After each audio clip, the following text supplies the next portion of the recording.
Hey, hi, how are you? My name's Felt, and welcome back to Final Fantasy XIV.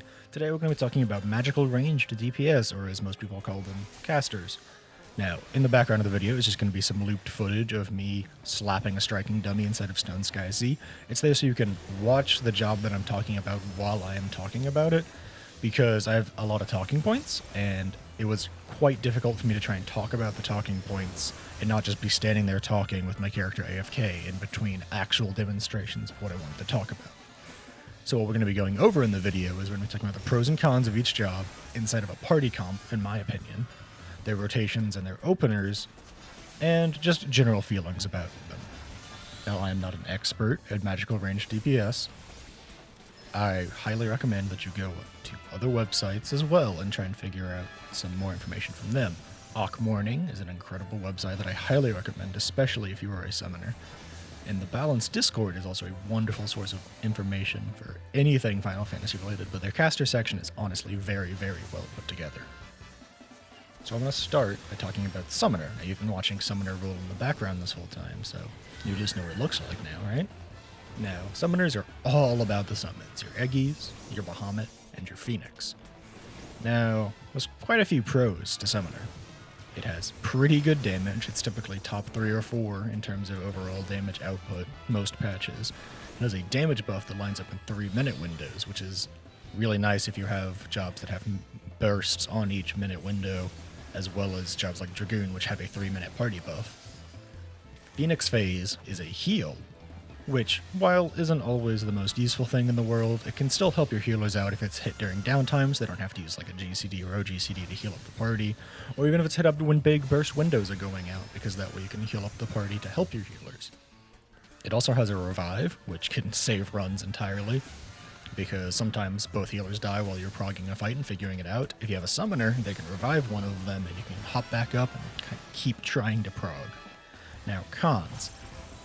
It can be very immobile, as sometimes you like to save your Eggy Assaults and your Ruin 4 procs for burst windows and not just for movement, because for the most part when you're playing the job, you're just kind of sitting still casting Ruin 3 over and over and over again during your downtime.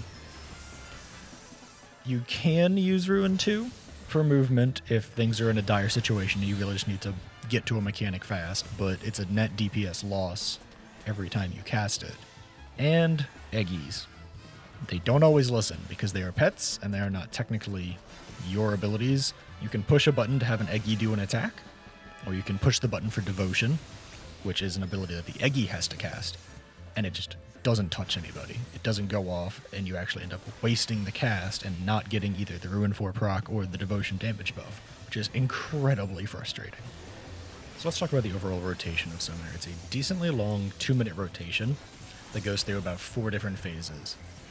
You start with your opener, obviously, and you rush yourself into Bahamut, so you hit Bahamut and get some big damage off instead of raid buffs.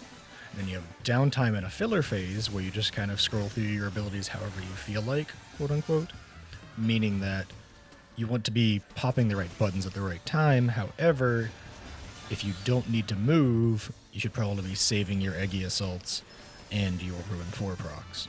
Then you hit your Phoenix phase, which is another big burst window for you. And then after Phoenix phase, you go back to filler until Dreadworm Trance comes back up, and you enter into Bahamut, and the whole thing cycles again. Now, this whole time, you never let your dots drop off. Your jots? What are a jot? I wonder. You never let your dots, your damage over times, your bio and miasma. Those should never be falling off the boss. They should always be on them, unless it is forced downtime where you don't get a choice. You should be never overcapping on your Ruin 4 stacks. If you have 3 stacks and you have 2 Eggy Assaults to use a Ruin 4 first, then use your other 2 Eggy Assaults. It has a really different rotation from a lot of jobs. It's a little bit fight dependent. And it's also like Ruin 4 being so high potency feels very odd. It's one of your strongest spells to just be able to cast. But you kind of want to save it for movement sometimes, depending on the fight. Because usually you're just kind of wanting to sit there and spam Ruin 3 for your best damage. Sometimes you will save Ruin 4s and Eggy Assaults for burst windows, so you can just really dump damage when the party does a reopener. But for the most part, you're saving it for movement. Now, the opener, you saw it in the background probably once or twice here. I personally like the 3rd GCD Dreadworm Trance opener. That's just me personally. Casters have a little bit of leniency in which opening they're doing, and I highly recommend that if you're in a static, you talk with your static about what opener you want to do with them, because some of the openers have different positions for devotion, and if your party has a ninja, for example, and they're going to be using trick attack on 4th GCD, then you want to use your devotion either at or before 4th GCD. But if your party doesn't have that going on, then you might want to use it as a different point. Personally, I always just use 3rd GCD Dreadworm Trance. It works really well inside of party finders, lines up with most people's buffs. But that's me. Now, overall, Summoner, definitely one of my favorite casters. I really love the way the rotation feels and how you're going through phases, in place of just kind of going through certain spells over and over again. It's probably the most complex because you have to learn how to do about 3 or 4 different phases, but it's not straight up difficult to learn. It just is a different type of rotation. Next, we're going to be talking about the big boom, Black Mage. Black Mage, when they come to a party, they bring one thing, and that is their own personal DPS. They have been typically, and I believe currently are, either number 1 or number 2 damage jobs in the game. They always hit super hard. Now, I want to talk a little bit about my personal experience with the job, because man, it was weird. It was my second caster leveled after Summoner, so it was obviously very different. And it's super satisfying to be able to stand still and pump out DPS like a turret, but your rotation changes like 7 times across the course of your leveling. It finally stops changing a ton once you hit 72, because from 72 to 80, it's about the same thing all the way down. But man, up until that point, it can get really weird. So, let's talk about the pros and cons. Pros. Damage. That is what this job brings. If you stay alive, do your rotation properly, and hit burst windows with the rest of your party, you will bring the damage. That is what they do. You will kill things faster than the other casters will. Just flat out how it works. And that brings us to the cons, though. Cons, you're the only caster without a res. So if you're progging, and you're the caster for the party, and you're bringing Black Mage, just kind of keep in mind in the back of your head of, we have to play really well, and if healers die, we don't have reses. Just flat out, you can't pick healers back up. Now, you're probably going to kill a boss faster, just because Black Mage brings more damage, but that's just something to keep in mind, and there's nothing wrong with bringing a Black Mage to a prog party. It's 100% personal preference. Another con is you're pretty freaking immobile, and if you're progging and you're not sure of what mechanics are coming, you can lose a Nokian, you can lose uptime, you can accidentally drop your fire phase if you're not paying attention properly because you're trying to learn a new mechanic. So that's just something to keep in mind. I personally think it's kind of a not fun job to learn new fights on. But that's me. Some people might think it's super fun. I like to bring it in after I've learned fights a little better on other jobs to then just start pumping out damage to clear fights faster. Here's a little weird addendum. Black Mage is the only caster who goes into spell speed. Even crit Black Mage uses about 1800 spell speed on their best. Meanwhile, Summoner and Red Mage both use the literal absolute minimum amount of spell speed. They use 380 flat. And there's actually even a Black Mage BIS build, BIS, best in slot, for those of you who don't know what BIS means, that is pure spell speed, going for about 3600 spell speed, which makes the whole thing kind of odd. It does kind of make it so that if you're going to play casters, I highly recommend that you kind of go one way or the other. You either choose Black Mage and stick with it, or you alternate between Red Mage and Summoner. But I don't recommend trying to have caster gear for both a Black Mage and a Summoner on the same account, because you're just going to be dumping material into trying to make BIS for both of them. Now let's talk about the rotation. People are like, oh, but Black Mage is just fire ice, fire ice. Kind of, but it can be a little more complicated than that. In order to be optimal about the way your rotation works, you should be fitting in 6 Fire 4s, a Fire 1, and a Despair into every Astral Fire phase, and you should be trying to use Blizzard phase as little as possible. Or I suppose it's Astral Ice, not Blizzard, but the spells are called Blizzard, you understand. Now, something else to keep in mind is that Swift and Triple Cast will really help boost up your DPS because Fire 4 has a longer cast time than recast time, so you can pump out Fire 4s faster under Triple Cast than you can normally. And the same applies to being inside of your ley lines. That increases your spell speed so you can pump out damage faster. So those are things you really keep on cooldown in the middle of your rotation. Triple Cast and Swift Cast will really help with your movement as well, but don't be afraid to save them a second or two to try and fit them in burst windows underneath like a trick attack so you cast off more fire 4s. Now openers. Oh my goodness, there's so many. There's so many. The one that I personally liked the most was the No Blizzard 4 opener, because I ran a crit build with about 1800 spell speed in it. There's a lot that you could go for, though. I really recommend going to Arc Morning in the Balance and reading through the different openers and figuring out which one works for you and your spell speed. I think I'm actually going to have to start using the alternate JP opening, because I am just slowly morphing into a spell speed build. Because of the way spell speed works, you need to do a different opening, because otherwise you'll be getting through your entire fire phase, you'll be in ice phase, and usually you use Xenoglossy inside of ice phase for filler. Well, if your spell speed's too high, you won't actually have enough time pass inside your rotation to get a polyglot stack so that you can use Xenoglossy. But like I said, this is something that you should go and figure out on your own. Try out a bunch of openers, figure out which one's going to be working best for you. Now overall, I think Black Mage is super fun and satisfying once you figure out how to pre-position for a fight and get to places ahead of time. And on top of that, it's just, you get to really just pump out damage when you throw down your ley lines, and it's super satisfying to just sit there and dump DPS into a boss. It is really tough to learn fights on though, so I highly recommend you, if you're going to play other casters, learn the fight on a different caster before trying to swap to Black Mage, but that's just my opinion. Now it's time to talk about the last of the casters, Red Mage. You want a sword? You want a very funny Ver accent? You want to bring party utility? This is the job for you. For those of you who don't know, the Ver accent bit is a joke, because every spell for Red Mage just about has Ver in it. Now, personal experience with Red Mage, easiest to pick up and use, starts at 50, so you're already part way through leveling the job. It has a pretty simple rotation, even all the way up at 80, and it can be really fun to learn how to optimize it better for a fight. So don't think, easy to pick up and play, bad job, shouldn't bother to learn it. Or just that because it's easy to pick up and play means it's simple. It has a decent amount of depth to it, so don't, take that at face value.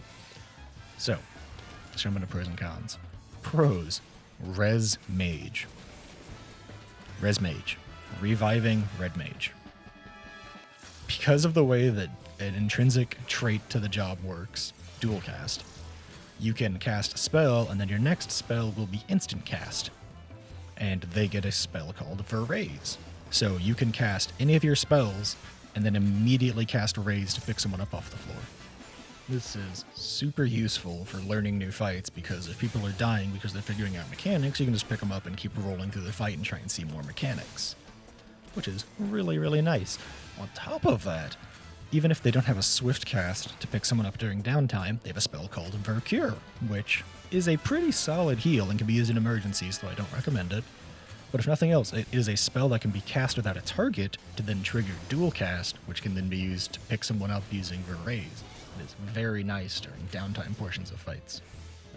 Another good thing Red Mage has going for it is that it provides a party buff in the form of Embolden. Now, Embolden will only affect physical jobs. It is only a physical boost to damage dealt. Or, I suppose it only boosts physical damage dealt is the proper way to say that. It does have another downside in the fact that every, I believe, 4 seconds it will go down in the amount of damage boosted. So, while it is very useful, it does have some drawbacks. If you're doing a double caster comp, it loses its power immensely, just because of the fact that you're only boosting 2 of your DPS and not all 3 of the other DPS. But it's still a very powerful ability and still very useful for a party. It times up very well inside of comps that use ninjas and samurais because they have minute burst windows, i.e. a burst window that shows up on every minute. So every 2 minutes, Embolden will be up and will be boosting your melee DPS so that they get even more damage during their burst windows. Now for the cons.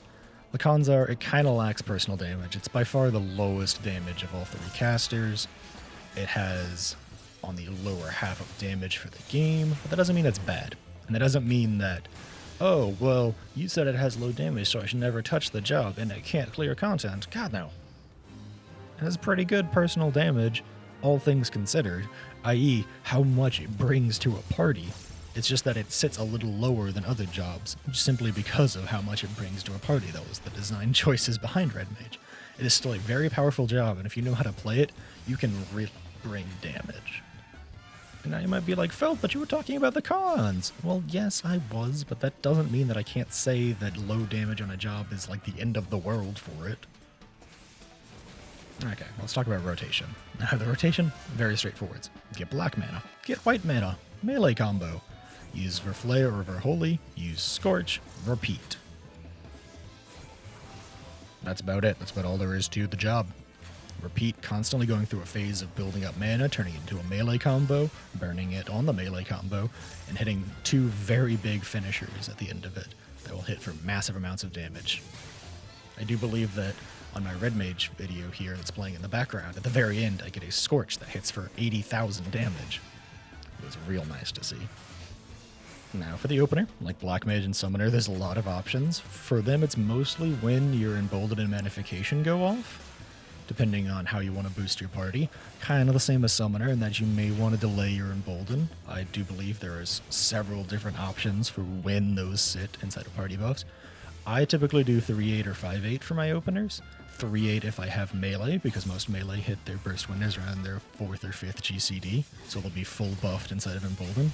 Or 5-8 if there's less melee, and I want to be a little bit greedy with it.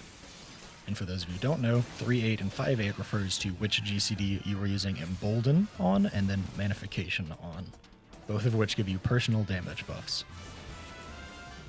Now, overall, it's a pretty straightforward rotation that's pretty easy to do. You got a lot of movement because of the dual cast, you end with a bunch of nukes, and a really damaging melee combo, and then you Verholy or Verflare and Scorch at the very end. It's really mobile, it brings reses, it brings a party buff. It's personally not my favorite job, but I know tons of people who love it, and there's a person that I play with regularly who swears by it. So yeah, that's the whole video. Thanks for hanging out, thanks for watching. If you liked it, feel free to leave a comment, a like, a subscribe, any of those cool things. If you want to watch me play this game live, I stream on Twitch on the regular, feltcrowd0955, same as my username over here. Hopefully you've enjoyed me rambling about casters and kind of understand them a little better now, or have an idea of which caster you want to play on. Either way, thanks for hanging out and watching, and I hope to see you in the next one.